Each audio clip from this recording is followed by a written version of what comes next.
नमस्ते भाई, कैसे हैं आप लोग। उम्मीद करते हैं कि स्वस्थ होंगे और अपनी तैयारी को बढ़िया से कर रहे होंगे। आज का हमारा जो टॉपिक है वो रेशियो एंड प्रोपोर्शन है, अनुपात और समानुपात। जैसा कि आप जानते हैं कि यूपीएसआई पीवाईक्यू सीरीज हमारी चल रही है, उसी के क्रम में आज का जो हमारा जो चैप्टर वाइज सीरीज है इसमें रेशियो एंड प्रोपोर्शन है, अनुपात और समानुपात। आप ये जानते हैं कि अनुपात और समानुपात और अगर अच्छे से आता है तो इसका मतलब है कि आपकी अर्थमेटिक अच्छी हो जाएगी या अच्छी है। अगर नहीं आता तो आप सीख लीजिए, क्योंकि आप इसके थ्रू ही हम और चैप्टर को कवर करते हैं। ठीक है, मतलब कहने का कि अगर आपको अपनी अर्थमेटिक स्ट्रॉन्ग करनी है तो आपको रेशियो एंड प्रोपोर्शन एक एक कंसेप्ट बहुत अच्छे से आना चाहिए। दूसरी चीज़ क्या है कि मेरा जो एनालिसिस था पेपर पे, अगर रेलवे और एसआई की बात करूं और एसएससी की बात करूं तो मुझे लगता है कि तीनों एग्जाम में सबसे आसान जो पेपर क्वेश्चन बने हैं वो यूपीएसआई में रेशियो एंड प्रोपोर्शन के आए हैं प्रीवियस में। ठीक है ना। तो कहने का मतलब क्या है कि अगर कंपैरिजन किया जाए तो रेलवे से भी आसान सवाल आप देखिएगा कि प्रीवियस ईयर में आपसे यूपीएसआई में पूछे गए रेशियो एंड प्रोपोर्शन से। क्लियर है बात, तो आप खुद ही देखिएगा। तो इसका मतलब है कि अगर आपका बेसिक अच्छा है तो आप रेशियो एंड प्रोपोर्शन के सवाल आप कर पाएंगे, लेकिन हाँ, किसी बेसिक आपको अच्छा करना ही करना है। तो यहाँ पे मैंने बहुत कुछ ज़्यादा नहीं रखा है, मैंने सिर्फ इतना रखा है कि हम जो प्रीवियस के क्वेश्चन उन्हीं को रखा है। अब वो सवाल हार्ड हैं, है ना, मॉडरेट हैं, इजी हैं, जैसे भी हैं आप देखिएगा कि इजी हैं। इससे मैं आप मेरी क्लास देखिएगा रेलवे की, तो इससे अच्छा लेवल जो है आप रेलवे में पीवाईक्यू के पूछा गया है रेशियो एंड प्रोपोर्शन से। ठीक है, तो चलते हैं। तो पीवाईक्यू लगाने से यही आपको आइडिया पता लग जाता है। जैसे आप एसएससी का पेपर दे रहे हैं तो वहाँ पे जब आप देखेंगे कि रेशियो एंड प्रोपोर्शन का एक ठीक ठाक लेवल है, अच्छा लेवल है, ये ठीक ठाक नहीं, रेलवे में ठीक ठाक है, यहाँ पे लो लेवल के है। क्यों? ये पीवाईक्यू से पता चलता है। ठीक है ना। तो इस पे बहुत ज़्यादा कंसेप्ट तो सीखना है, लेकिन सवाल का लेवल बहुत ऊपर नहीं गया है। तो शुरू करते हैं। आज का जो मेरा पहला क्वेश्चन है वो क्या कह रहा है बेटा? पहला क्वेश्चन ये कह रहा है कि 6, 8 और 12 का चौथा अनुपात क्या होगा। मैं कहता हूँ कि अगर फोर्थ प्रोपोर्शन निकालने के लिए फोर्थ प्रोपोर्शन पूछा आपसे, ठीक है ना बात, क्या पूछा बेटा? फोर्थ प्रोपोर्शन पूछा है। चलो भाई, तो इस क्वेश्चन की बात करें यहां पे, तो फोर्थ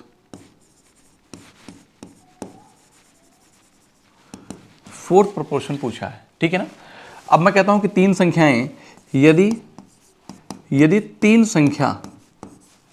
संख्या ए बी सी दी गई हैं तो फोर्थ प्रोपोर्शन चतुर्थानुपाती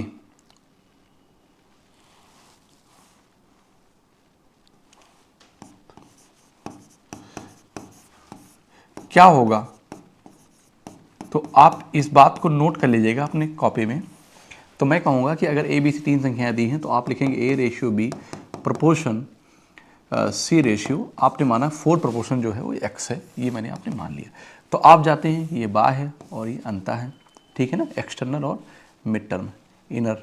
ठीक, तो a इंटू एक्स करूँगा बराबर क्या करूँगा, बी सी करूँगा। तो x बराबर क्या आ जाएगा, बी सी बाई ए।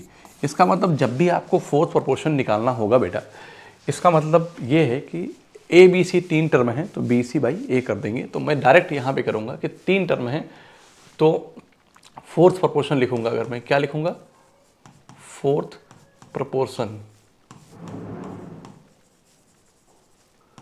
और फोर्थ प्रोपोर्शन की बात करता हूं तो ये हो जाएगा आपका 8 गुणे 12/6, 6 दूनी 12, 8 दूनी कितना हो जाएगा 16। कहने का मतलब सिर्फ इतना सा है कंसेप्ट कि अगर आपको ये चीज़ पता है तो मुझे लगता है कि ये सवाल आप पेन भी नहीं चलाना पड़ेगा। 8 12 8 96 या 6 दूनी 12, 8 दूनी 16 हो जाएगा। Option B is the right answer.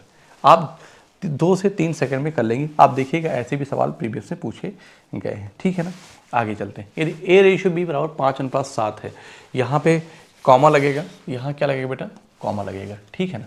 तो कह रहा है 5a + b / 2a + 3b। अगर देखो ए रेशियो बी दिया गया है, बहुत आसान है। वो कह रहा है 5:7 है, आप कहेंगे यस सर है, कोई दिक्कत नहीं है। आपसे पूछा है कि 5a + b / 2a + 3b का मान क्या होगा। देखो यहाँ पे a और b की जो पावर है सेम है, तो सेम है तो मैं कह दूंगा डायरेक्ट a की वैल्यू 5 और b की वैल्यू 7 रख देंगे हम, डायरेक्ट आंसर आ जाएगा। तो a की वैल्यू 5 है तो कितना हो जाएगा 25 हो जाएगा। अब b की वैल्यू 7 है तो ये 7 हो जाएगा, और a की वैल्यू 5 है तो ये 10 हो जाएगा, और 7 त्रिक 21। तो आप कहेंगे कि 35 25 5 30 2 32, 32 बटे 31 10 21 10 31 हो जाएगा। 32/31 आ जाएगा डायरेक्ट आंसर। पूछा गया प्रीवियस में, आसान सवाल है, मैंने आपसे कहा ना कि लेवल इजी है।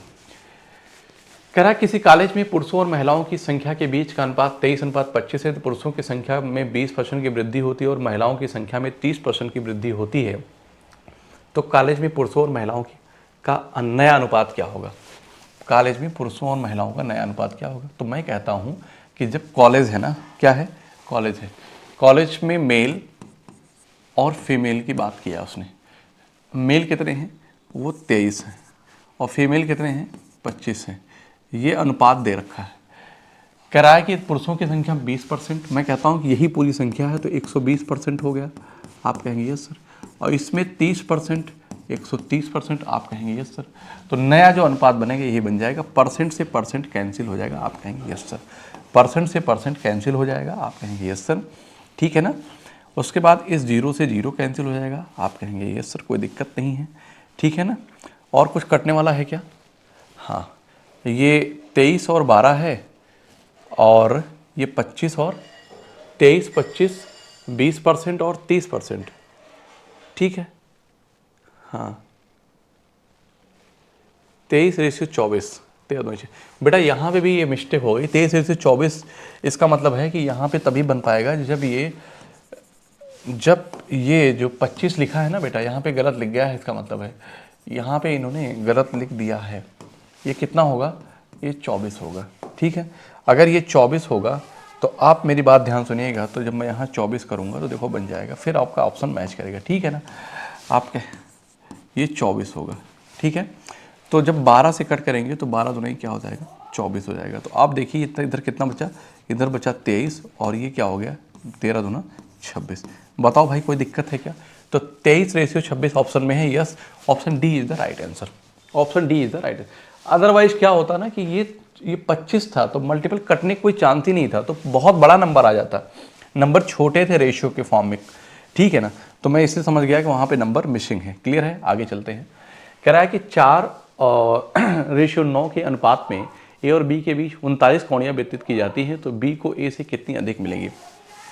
बी को ए से कितनी अधिक मिली है? तो आप कहेंगे सर 5 अधिक मिली है, ठीक है ना। आंसर जो होगा वो 5 का मल्टीपल होगा।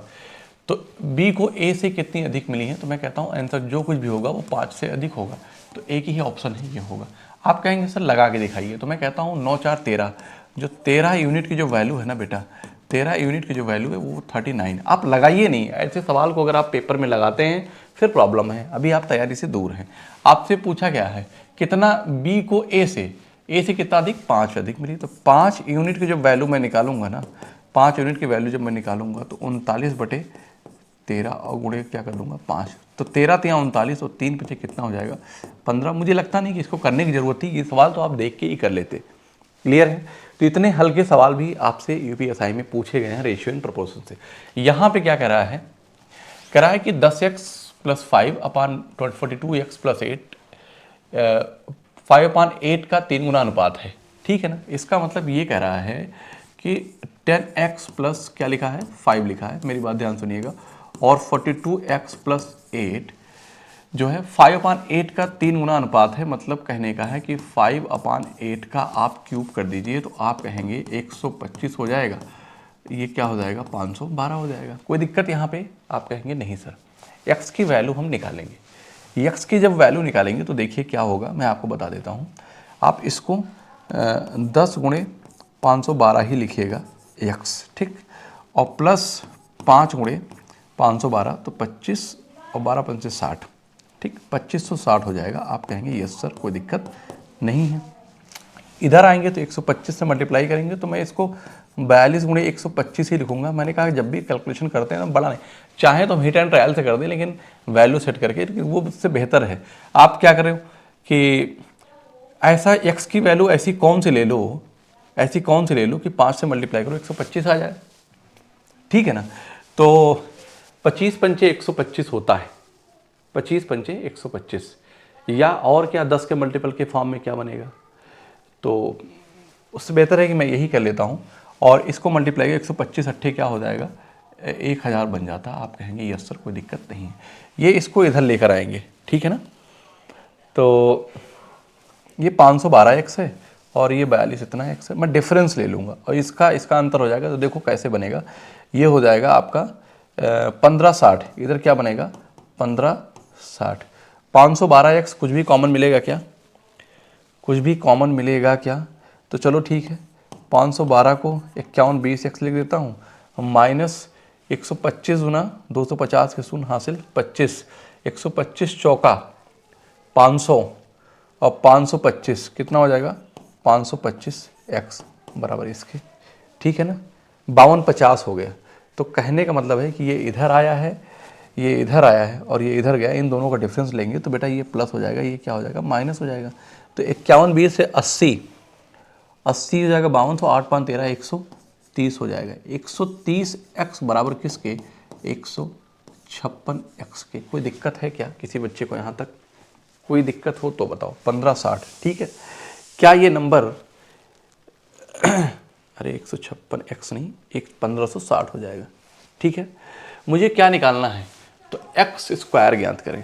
तो मैं कहता हूँ कि इसको ऐसे कर दिया, 13 का पहाड़ा 13 दहम 130 और 13 दुनाई 26, 130 और 26 क्या होगा 156 होगा। तो कितनी बार जाएगा 12 बार जाएगा। और इसका मतलब x की जो वैल्यू मिल गई, आप बताओ बेटा कितनी मिल गई 12 मिल गई। तो एक्स स्क्वायर की जो वैल्यू होगी 12 स्क्वायर, इसका मतलब 144। क्यूब पूछा है क्या, यस यहाँ पे क्यूब पूछेगा क्योंकि इतना बड़ा नंबर कहाँ आएगा। और 12 का क्यूब क्या होता है 17 28, तो हमसे क्यूब पूछा है, इसका मतलब x की वैल्यू कितना है बेटा 12 है, ठीक है। तो x क्यूब की जो वैल्यू होगी वो 17 28 हो जाएगी। ये 12 का क्यूब ये होता है। और वैसे ही पता है मुझे क्यूब जब निकालेंगे तो यूनिट डिजिट 8 आएगा। 8 सिर्फ कहाँ है, एक जगह है और कहीं है ही नहीं है, तो यही आंसर बन जाएगा। बताओ कोई दिक्कत है किसी बच्चे को, यहाँ तक किसी बच्चे को कोई प्रॉब्लम है क्या, आप कहेंगे नो सर, ठीक है। अब ये क्वेश्चन देखिए पेपर में आता है, जो कैसे करना है कि 10 18 14 और 24 में से क्या घटाया जाना चाहिए ताकि परिणामी संख्या अनुपातिक में हो। तो मैं कहता हूँ कि जो ये 10 है ना, और क्या है ये 18 है, ये 14 है, और क्या है ये 26 है। 10 18 24, तो जब क्या घटाया जाना चाहिए तो आप वो मत मानिए, आप इन दोनों का अंतर लिखो, कितना आ गया 8, और इन दोनों का अंतर लिखो 14 12 26, और इसको यहाँ से गुणा करो और इसको यहाँ से कर दो, और जो इनका अंतर है उनसे डिवाइड कर दो। तो अब आप करो 12 दाम 120 और इनका डिफरेंस लेना है 14 अट्ठे 112 और इनका डिफरेंस कितना है 4। तो मैं कहूँगा कि 8 बटे कितना आ गया 4। इसका मतलब वो नंबर 2 है जो क्या किया जाए, दो सब में से घटाया जाए तो समानुपातिक में हो जाए, मतलब कि अनुपातिक में हो जाए, समानुपातिक कह सकते हो, ठीक है ना। समानुपातिक में हो जाएंगे, आप चेक करके देख सकते हो, ये तरीका है। इन दोनों का डिफरेंस लो, इन दोनों का डिफरेंस लो, डिफरेंस जो है इसको इधर मल्टीप्लाई करो, इसको यहाँ से करो, और इन दोनों मल्टीप्लाई करने में जो डिफरेंस आए इन दोनों के डिफरेंस से क्या करो डिवाइड कर दो, आपको वो नंबर मिल जाएगा। इसका मतलब है कि 2 वो नंबर है जिसको घटाया जाए समानुपात में आ जाएगा। करके दिखा देता हूँ, अगर चेक करना चाहो आप तो, ठीक है ना। एक बार आप चेक करना चाहो तो 10 - 2 बटे 18 - 2 करोगे तो कहता है कि 14 - 2 एक और 26 - 2, तो बताओ भाई ये कितना बनेगा 8 बटे 16 हो जाएगा, कोई दिक्कत। और इधर कितना बनेगा 12 बटे 24 हो जाएगा। तो 8 दुराई 16, आप कहेंगे यस सर। हालांकि ऐसे सवाल में ये तरीका बेस्ट है, नहीं तो आप हिट एंड ट्रायल्स भी कर सकते हो, लेकिन उसमें टाइम लग सकता है। अगर पहला ऑप्शन नहीं सेट हुआ तो दूसरे पे जाओगे तो टाइम लग जाएगा, ठीक है ना। अगले क्वेश्चन की तरफ आते हैं। तो ये क्या कह रहा है कि एक कंपनी में काम करने वाले पुरुष और महिला कर्मचारियों का अनुपात 7:6 है, ठीक है भाई। इसका मतलब पुरुष और महिला कर्मचारियों, तो पुरुष का मतलब है क्या मेल, और उसका मतलब क्या है फीमेल है, ठीक है। 7 अनुपात कितना है 7:6। अगर कंपनी में काम कर रहे पुरुष कर्मचारियों की संख्या चौथी सबसे छोटी अभाज्य संख्या का घन है। मेरी बात ध्यान से सुनो, अगर कंपनी में काम कर रहे पुरुष कर्मचारियों की संख्या चौथी सबसे छोटी अभाज्य संख्या का घन है, इसका मतलब है कि पुरुष जो मेल कर्मचारियों की संख्या है ना, चौथी सबसे छोटी अभाज्य संख्या का घन है। क्या है, तो कंपनी में काम कर रहे कर्मचारियों की कुल संख्या कितनी होगी। तो मुझे पता है कि कुल संख्या जो होगी 13 का मल्टीपल होगा।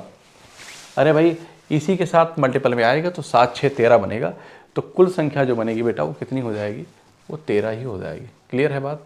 आप कहेंगे यस सर, ठीक है ना। कितनी हो जाएगी, 13 हो जाएगी। तो फिर चेक करिए 13 का मल्टीपल कौन है, तो 13 तिया 39, 1 40, 13 छः 78, ये कट जा रहा है। 13 चौको 52 और 3, 13 तिया 39 ये भी कट जा रहा है। 13 चौको 52 और 7 59 ये नहीं कटेगा, और 13 चौको 52, 8 3 11, 13 93 17, 3 नंबर कट जा रहा है। इसका मतलब सवाल आपको करना पड़ेगा। तो सबसे छोटी अभाज्य संख्या कौन सी है, 2 है, तो 2 3 5 और 7 कितनी है, ये है। सबसे छोटी अभाज्य संख्या, चौथी सबसे छोटी अभाज्य संख्या का घन है, तो 7 का क्यूब करोगे तो इसका मतलब है कि पुरुष कर्मचारियों की संख्या, पुरुष कर्मचारियों की जो संख्या होगी ना, कर्मचारियों की जो संख्या है बेटा वो कितना है, वो 7 का क्यूब है। तो 7 से 49 7 343। आप कहेंगे यस सर, कोई दिक्कत नहीं है। इसका मतलब है कि ये जो वैल्यू है ना वो 343 के हैं। तो 49 सत्ते क्या होता है, 343 होता है। कितना, 49 सत्ते 343। इधर भी 49 से मल्टीप्लाई करूंगा मैं, तो 6 9 54 के 4, मैं कहता हूँ 4 3 7, आंसर वही होगा जहाँ यूनिट डिजिट 7 होगा। आप कहेंगे यस सर, आगे करने की जरूरत नहीं है। देखो 6 9 54 के 4 हासिल 5, 6 चौको 24 5 29। आप कहेंगे यस सर, ठीक है ना। तो 3 2 5 और 9 4 13, देखो यहाँ 4 3 7, 9 4 13 के 3 और 3 2 5 1 6, 637 हो गई टोटल कर्मचारियों की संख्या। बताओ यहाँ तक कोई दिक्कत? मुझे लगता नहीं कि इससे ज़्यादा आसान आपको रेशियो इन प्रोपोर्शन में सवाल देखने को मिल सकते हैं। बहुत आसान है। के का मान ज्ञात करें जो 5 12 29 और 57 में से प्रत्येक में जोड़ा जाना चाहिए ताकि वो समानुपात में रहे। अभी जो मैंने एक क्वेश्चन किया था वहाँ पे क्या था, घटाया जाना चाहिए, लेकिन प्रोसेस दोनों में क्या लगेगा, सेम लगेगा। चेक करेंगे हम लोग। आप चाहो तो हिट एंड ट्रायल से भी कर सकते हो। नंबर छोटा है, नंबर क्या है, छोटा। 5 में से 5 घटाओगे 0, 5 तो कभी आंसर आ नहीं सकता, ठीक है ना। अच्छा, जोड़ने की बात किया है, किसकी बात किया, जोड़ने की बात किया है। लेकिन यहाँ पे जोड़ेंगे तो 5 हो जाएगा, 17 हो जाएगा, और 5 जोड़ेंगे तो कितना बनेगा, 27 3 30, और मतलब 60 2 62, चूँकि कट जाएगा तो 5 ऑप्शन नहीं बन सकता। खैर हमें इतना क्या करना है, मैं कहता हूँ संख्या 5 है, 12 है, 29 है और क्या है 57। तो पहले आप इनका डिफरेंस ले लो, ठीक है ना। तो डिफरेंस कितना आ जाएगा 28, और इनका डिफरेंस कितना आएगा 7 आ जाएगा। इस 7 को यहाँ से करो, इसको क्या करो, यहाँ से मल्टीप्लाई करो, ठीक है ना। तो 28 पंजे कितना हो जाएगा 140, ठीक, और 2 140, 9 से 63 कितना हो जाएगा 203। तो आप इधर लिख दो 203। इनका अंतर जो आया इसके अंतर से डिवाइड करो तो कितना हो जाएगा 21। 21 से डिवाइड करो तो 63 आया है अंतर, और 21 से डिवाइड करेंगे तो 21 या 63। इसका मतलब आपका आंसर कितना आ जाएगा, 3 आ जाएगा। बताओ अगर यहाँ तक कोई प्रॉब्लम है तो किसी बच्चे को क्या आ जाएगा, 3 आ जाएगा। आगे चलते हैं। करा है कि ए रेशियो बी प्लस सी 3:9 में है, सी रेशियो ए प्लस बी 10:14 में है। तो आप यहाँ पे एक चीज़ फोकस करना है कि बी, आप ये नहीं कह सकते कि ए की वैल्यू कितना है 3 है। अगर ये कह देंगे तो सी की वैल्यू उस हिसाब से 10 है, और सी की वैल्यू अगर 10 है तो सी यहाँ पे बी और सी मिला के 9 है। तो इसका मतलब है कि ऐसे क्वेश्चन जब भी आते हैं तो पहले ये देखो कि इन जो रेशियो लिखा है ना, ए रेशियो बी प्लस सी, और इधर क्या लिखा है सी रेशियो ए प्लस बी, इनका जो सम है ना वो कितना है 14 10 24 है। कितना है 24 है, और यहाँ पे कितना है 12 है। तो इसका मतलब है कि इसको मुझे 2 से अगर मैं गुणा कर दूँ तो पूरा जो है इक्वल हो जाएगा। तो मैं लिखूंगा जो नया रेशियो मुझे मिलेगा, ए रेशियो जो बी प्लस सी बनेगा बेटा वो 2 से मल्टीप्लाई करके बनेगा। तो 2 3 6 और 2 9 18, 18 से 24 हो गया। अब आप आराम से कह सकते हैं क्या, सी रेशियो ए प्लस बी। अब आप बहुत आराम से इसको कहेंगे कि 10 रेशियो 24, कितना 10 रेशियो 24। तो आप यहाँ से कहेंगे ए की वैल्यू कितना है 6 है। आप यहाँ बना दीजिए, ए की वैल्यू कितना है 6 है, ठीक। अगर ए की 6 है तो सी की कितनी है 10 है। तो अगर सी की 10 है तो इन दोनों की कितनी है जरा बताओ, 18 है। तो बी की वैल्यू कितना है 8 है। सब मिल गया। तो ए बी सी जो है वो कितना आ जाएगा, तो बी कितना आया बेटा 8 आया है, और सी कितना आया है 10 आया है। आप इन वैल्यू को यहाँ पे पुट कर दीजिए। वो क्या कह रहा है कि बी की वैल्यू 8 है, तो 8 अपान ए सी कितना हो जाएगा 16, ए सी 10 6 16, 8 दुनी 16। इसका मतलब है कि 1/2 आंसर आ जाएगा। Option C is the right answer. यहां तक कोई दिक्कत किसी बच्चे को? कोई दिक्कत है? बताओ, आगे चलते हैं। कह रहा है कि एक गांव में साक्षर लोगों और निरक्षर लोगों का अनुपात 8:9 है। अगर गांव में साक्षर लोगों की संख्या 256 है तो गांव में निरक्षर लोगों की कुल संख्या कितनी है? ठीक है ना। एक गांव में साक्षर लोगों और निरक्षर लोगों का अनुपात 8:9 है। अगर गांव में साक्षर लोगों की संख्या 256, गांव में निरक्षर लोगों की संख्या, तो गांव में निरक्षर लोगों की कुल संख्या कितनी है, ये आपसे पूछा है। तो आप मुझे बताइए साक्षर कितने हैं? यूनिट में 8 है। निरक्षर कितने हैं? 9 है। पूछ रहा है कि वो भी ये कह रहा है कि साक्षर की संख्या इतना है तो गांव में निरक्षर लोग, मैं कहता हूँ निरक्षर जो कुछ भी होंगे वो 9 का मल्टीपल होगा। तो ये नहीं ऑप्शन हो सकता। 5 4 9 2 11 ये नहीं बन सकता। 8 8 16 2 18 और 9 7 16 1 17 ये नहीं। आंसर यही बनेगा। सवाल करना ही नहीं है, सवाल आपको नहीं करना है। कैसे? अब मेरी बात ध्यान सुनिएगा। साक्षर मतलब कि लिटरेट, आप ये कहेंगे कि साक्षर और निरक्षर की बात कर रहा है। किसकी? निरक्षर की बात कर रहा है। ठीक है ना। क्या अनुपात है? आप कहेंगे 8:9 है। कोई दिक्कत? गांव में साक्षर लोगों की संख्या कितनी है? 256 है। 256 है तो 8 दूनी 16, ये सॉरी 8 3 कितना हो जाएगा? 24 हो जाएगा। ठीक है ना। 8 3 कितना हो जाएगा? 24 हो जाएगा। 8 दूनी 16, 32 से मल्टीप्लाई करेंगे तो मैं कहता हूँ कि इसको 32 से मल्टीप्लाई करूँगा। 9 दूनी 18 8, 9 3 27, 1 28, 288 आ जाएगा। सवाल खत्म। यही आंसर था। तो जैसे कहने का मतलब है कि अगर पेपर में ऐसे सवालों को आप इस तरह भी करते हैं फिर भी आप अभी तैयारी में दूर हैं। आपको ऐसे ही करना पड़ेगा क्योंकि एक एक आसान सवाल पे सेकंड बचा बचा के आगे लेके जाना है। आप रीजनिंग में इसको करिएगा क्योंकि रीजनिंग ठीक ठाक आ जाएगी यूपीएसआई में। 3 संख्याएं 13 15 17 के अनुपात में तीसरी संख्या का 3 गुना और पहली और दूसरी संख्या के बीच का अंतर 529 है। मैं कह रहा है कि तीसरी संख्या का 3 गुना, तीसरी संख्या कितना है? 17 का क्यूब।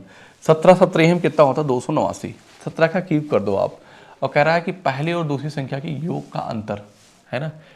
तीसरी संख्या के 3 गुना और 3 गुना 17 तियां 51 और 17 तियां 51। पहली और दूसरी संख्या के योग तो 15 10 25 3 28।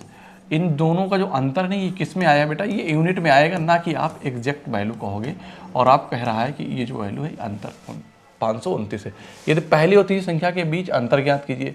पहली और तीसरी संख्या के बीच जो है अंतर वो 4 है। तो आंसर जो कुछ भी होगा 4 का मल्टीपल है। सारे आ रहे हैं 4 के मल्टीपल आंसर। तो मैं यहाँ पे कहूँगा कि 28 और 22 क्या होता है? 50 होता है। 22 1 23। तो 23 यूनिट की जो वैल्यू है ना वो कितना है? 5 to 9 है। तो मुझसे 4 यूनिट की वैल्यू यहाँ क्वेश्चन में पूछी गई है, ये बताना है। तो 23 दूना 46, 4 2 6 और 23 3 69। तो कितना आ गया? 23 दूना 46, 23 3 69 और 23 3 69। तो 4 गुणे क्या लिखूंगा मैं? 23 लिख दूंगा और 23 चौको कितना आ जाएगा? 92 आएगा। 92 इसका आंसर है। बताओ यहाँ तक किसी बच्चे को कोई दिक्कत है तो? आसान है ना? आप कहेंगे यस सर। 3 पदों का योग 18 340 है। यदि पहले पद और दूसरे पद का अनुपात 16:17 है और दूसरे पद और तीसरे पद का अनुपात 18:19 है तो प्रथम और अंतिम पद के बीच का अंतर ज्ञात कीजिए। क्या करिए? अंतर ज्ञात कीजिए। 3 पदों का योग, 3 पद है, 18 340 है। पहले पद दूसरे पद का अनुपात 16 कितना है? 17 है। जब पहला और दूसरे की बात कर रहे हैं तो 16:17 था। दूसरे पद और तीसरे पद का अनुपात 18:19 है। ठीक है भाई, कोई दिक्कत नहीं है। तो आप पहले इनके रेशियो को तो इक्वल कर लो, फिर आप आंसर बताओ। फिर कह रहा है कि तो प्रथम पद और अंतिम पद के बीच का अंतर, तो कहने का मतलब ये है कि A/B, जो A/B है ना वो 16 अनुपात कितना है बेटा? 17 है। मेरी बात ध्यान से सुनिएगा, ठीक है ना। और मैं ये भी कह सकता हूँ, तो पहले प्रथम और अंतिम पद के बीच का अंतर, चलो ठीक है, और दूसरे पद और तीसरे पद, 3 पद ABC है तो दूसरे और तीसरे का जो अनुपात है ना वो कितना है? 18:19 है। मसला यहाँ पे ये 17 है और ये 18 है। मुझे इसको इक्वल करने के लिए, चूंकि ये दोनों कंसेक्यूटिव नंबर हैं, तो इक्वल करने के लिए मुझे इसको 17 से इसको 18 से गुणा करना पड़ेगा। मुझे एग्जैक्ट रेशियो मिल जाएगा, ठीक है ना। तो 16 8 128 के 8 हासिल 12, 16 कम 16 और 16 10 26 2 28 कितना हो जाएगा? 288 हो जाएगा। 17 8 136 के 6 हासिल 13, 17 कम 17 13 कितना होता है? 17 और 13 कितना होता है, 17 10 27, 3 30, तो आप कहेंगे क्या हो जाएगा, 306 हो जाएगा। ये रेशियो मिल गया। इसका मतलब है कि 17 18 ये भी 306 हो जाएगा। आप कहेंगे यस सर। और 17 9 153 के 3 हासिल 15, 17 कम 15, 10 27, 3 30 2 32, आप कहेंगे यस सर, 323 हो गया। ठीक है। प्रथम और अंतिम पद के बीच का अंतर कह रहा है कि, लेकिन और एक चीज, तीनों पदों का योग। अब आप तीनों पद ये मिल गए, एक ए बी और सी, आप इनको जोड़ना चाहो तो चलो ठीक है, मैं यहाँ अलग से लिख देता हूँ कि A ratio B ratio C की बात करूँगा। तो अब आप यहाँ कह दो कि 288 है, क्या सिंप्लीफाई होगा, आप कहेंगे नहीं सर। बी कितना है, 306 है, गुणा सही किया है मैंने, देख लीजिएगा, और 323 है, और इन सब का योग 18340 है। क्या है, 18340 है। तो 8 6 14 3 17 के साथ हासिल 1, और 8 2 10 1 11 के 1 हासिल 1, और 3 3 6 2 8 1 9, 917 यूनिट की जो वैल्यू है ना, वो कितनी है, 340, 18340 है। तो मैं कहूँगा कि 2 बार लेके जाओगे तो 20 बार जाएगा। आप कहेंगे यस सर। तो आप ये कह सकते हैं कि 1 यूनिट की वैल्यू 20 है। ठीक है ना। तो मैं ये भी कह सकता हूँ कि आंसर वही होगा जो 4 का मल्टीपल होगा। 2 ऑप्शन दिख रहे हैं मुझे 4 के मल्टीपल। खैर, तो प्रथम और अंतिम पद के बीच का अंतर ये है। 88 12 कितना होता है, 300 होता है। 23 10 33 2 35, 35 यूनिट की वैल्यू पूछा है। तो 35 यूनिट की जो वैल्यू होगी बेटा, वो 20 गुणे क्या हो जाएगी, 35। तो आप कहेंगे सर 700 हो जाएगा। यही आंसर आएगा, यही आंसर आएगा 700। Option C is the right answer. Option C is the right answer. Clear है बात, आप कहेंगे यस सर। अगर नेक्स्ट क्वेश्चन की तरफ आते हैं तो वो क्या कह रहा है कि श्री एक्स और श्री वाई की सालाना आमदनी 9:8 के अनुपात में है। तो आप ये देखिए कि एक्स हैं और वाई हैं, ठीक है ना। इनकी जो सालाना आमदनी है, मतलब आप ये कह सकते हो कि इनकम को मैं आई से डिनोट करूंगा, वो 9:8 के अनुपात में है। ये क्वेश्चन में दिया गया है। और उनके खर्चे 5:4 के अनुपात में है। ये दोनों व्यक्तिगत रूप से 5,000 रुपये बचा पाते हैं। तो वाई की खर्चा क्या होगा। तो मैं कहता हूँ किसी व्यक्ति की जो आय होती है, किसी व्यक्ति की जो आय होती है वह खर्च प्लस बचत होती। आप कहेंगे यस सर, कोई दिक्कत नहीं है, ये होती है भाई, होती है ना। तो अब मेरी बात ध्यान से आप सुनिएगा कि अगर ये खर्च और ये बचत है, ध्यान से सुनिएगा, ये 5 है और ये क्या है, ये 4 है। तो अगर मैं आय यहाँ मुझे मिल गई और यहाँ पे खर्च है, अगर आय से खर्च घटाऊँ तो मुझे क्या मिलेगा, बचत मिलेगा। तो इसका मतलब है कि ये एक्सपेंडिचर होगा, ठीक है ना। तो ई लिख देता हूँ खर्च को, और इनका अनुपात कितना है, 5:4 है। दोनों 5,000 व्यक्तिगत रूप से बचाते हैं। तो इनका डिफरेंस कितना है, 9 में से 5 गया 4 और 8 में से 4 गया 4। इसका मतलब ये हो गया कि 4 यूनिट की जो वैल्यू है ना, वो कितना है बेटा, 5,000 है। तो 1 यूनिट की जो वैल्यू आएगी वो कितना आ जाएगी, 1250 आ जाएगी। लेकिन फिर भी आप सवाल देख लो, तो वाई श्री वाई का खर्चा कितना होगा। तो मैं ये कहता हूँ कि वाई श्री का खर्चा जो है ना, आपसे इसके करने की जरूरत ही नहीं थी, सवाल ओरली था। वाई श्री का खर्चा पूछा है, और वाई श्री का खर्चा जो है 4 यूनिट है, 4 यूनिट की वैल्यू 5,000। तो यही आंसर हो जाएगा, कुछ भी नहीं करना था। कहने का मतलब भाई ये ओरल सवाल। मैंने आपसे स्टार्टिंग में ही कहा कि पेपर एनालाइज करने के बाद कि जो यूपीएसआई का जो रेशियो एंड प्रोपोर्शन है, वो अदर एग्जाम के कंपैरिजन में क्या है, आसान क्वेश्चन पूछे जाते हैं। आगे चलते हैं कि ए और सी की मासिक बचत के बीच अनुपात 3:5 है, और ए और बी के बीच अनुपात 2:3 है। मेरी बात ध्यान सुनिएगा, ए और सी और ए और बी की ये दोनों की बता रहा है सवाल पे। यदि सी की मासिक बचत 4500 रुपये है, तो ए और बी की मासिक बचत का योग क्या होगा। तो पहले आप ए बी सी में मासिक बचत का रेशियो तो निकालो। तो मैं कहता हूं कि ए और सी का कितना है अनुपात, वो 3:5 है। किस चीज़ का है बताओ बेटा। आप कहेंगे सर ये सेविंग का है। किसका है, सेविंग का है। कोई दिक्कत यहाँ तक नहीं।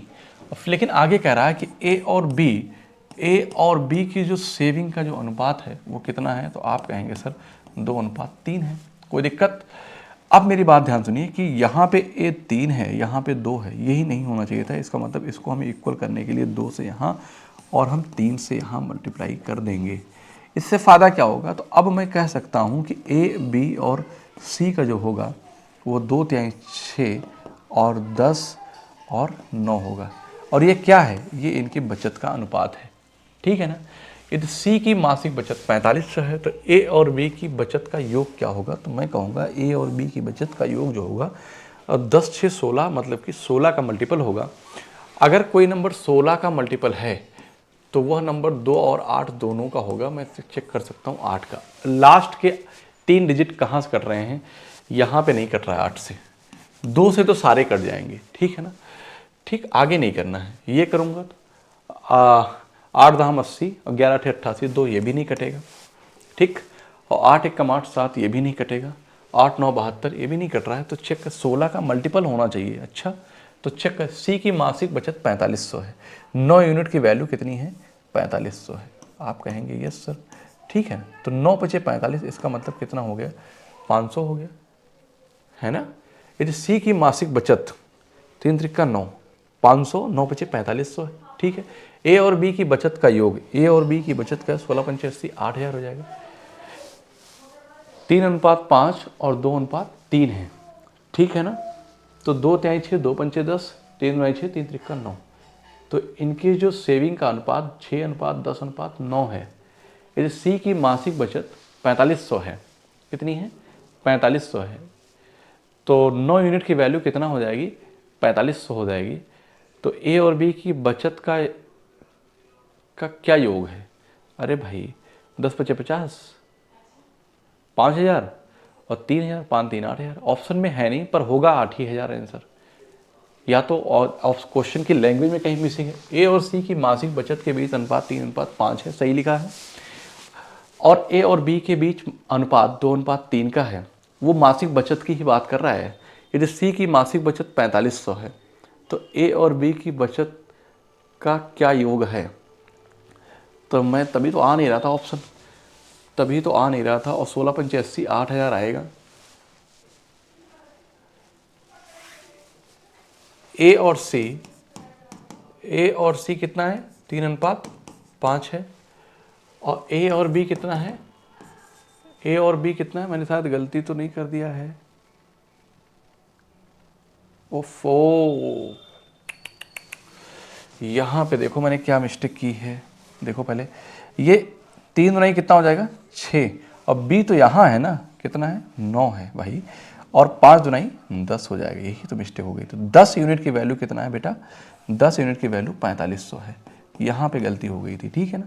तो इसको किससे गुणा किया? 450 से गुणा किया। तो मैं कह सकता हूँ कि आंसर 9 6 15, 3 का मल्टीपल होगा, ठीक है ना।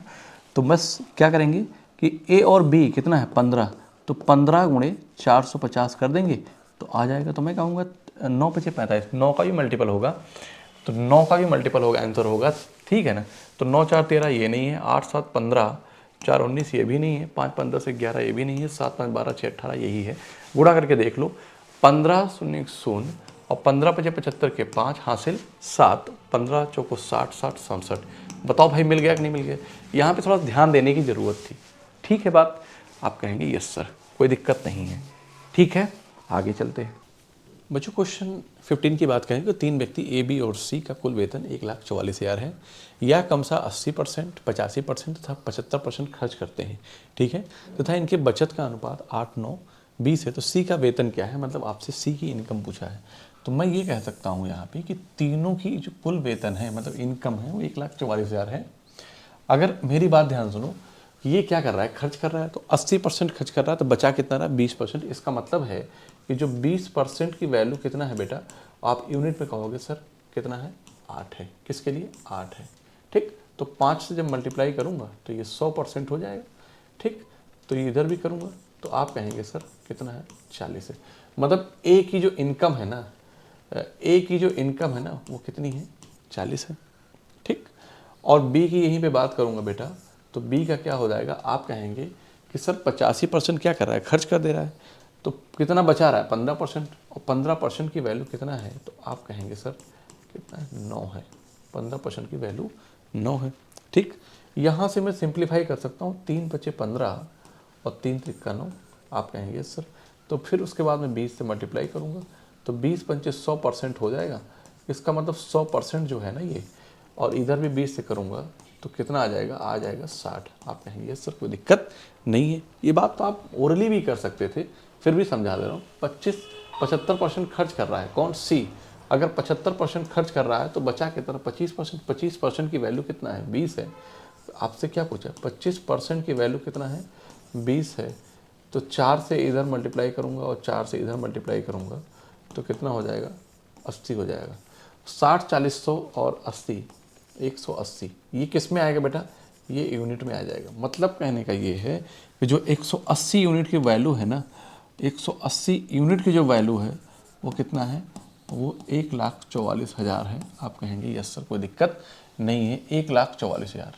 ठीक, एक जीरो यहाँ से कटेगा, 18 8 144, इसका मतलब क्या आ गया? 800 आ गया। एक यूनिट की वैल्यू कितना आ गई? एक यूनिट की वैल्यू बेटा 800 आ गई। क्लियर है? आपसे पूछा क्या कि सी का वेतन कितना होगा, और सी का वेतन है कितना, तो आप कहेंगे सर 80 यूनिट है। ठीक है ना? तो इसमें क्या करेंगे, तो सी का जो वेतन होगा, सी का वेतन अगर हम निकालेंगे तो यहीं पे कह देंगे कि 800 गुणे 80, तो इसको क्या लिखेंगे? 64, और 3 जीरो लगाएंगे तो 64,000 आएगा। So option D is the right answer. Okay, option D is the right answer. यहाँ तक किसी बच्चे को कोई प्रॉब्लम है तो बताएं। आई होप कि आपको समझ में आ गया होगा। और अब इतनी बात जो लिखी गई ना बेटा, इसको आप मन में भी कर सकते थे। ये प्रैक्टिस पे डिपेंड करेगा कि आप जितनी प्रैक्टिस करते हैं। तो आज के लिए इतना ही रखते हैं, मिलते हैं आपसे अगली क्लास में। दोस्तों, अगर आपको अच्छा लगा है, समझ में आ रहा है, तो आप अपने साथियों को लाइक, शेयर और कमेंट जरूर करें। ठीक है? जिससे हमें एनर्जी मिलेगी। आपकी कोई अगर कुछ पढ़ने का कोई ऐसा लगता है कि आपको मेरा ये टॉपिक कमज़ोर है, इस पर मेरी प्रैक्टिस की ज़रूरत है जो यूपीएसआई के एग्ज़ाम के लिए, तो आप हमें कमेंट में पिन कर दीजिए, हम आपको पढ़ा देंगे। ठीक है? तो आज के लिए इतना ही रखते हैं, मिलते हैं आपसे अगली क्लास में। आप सभी को जय हिंद।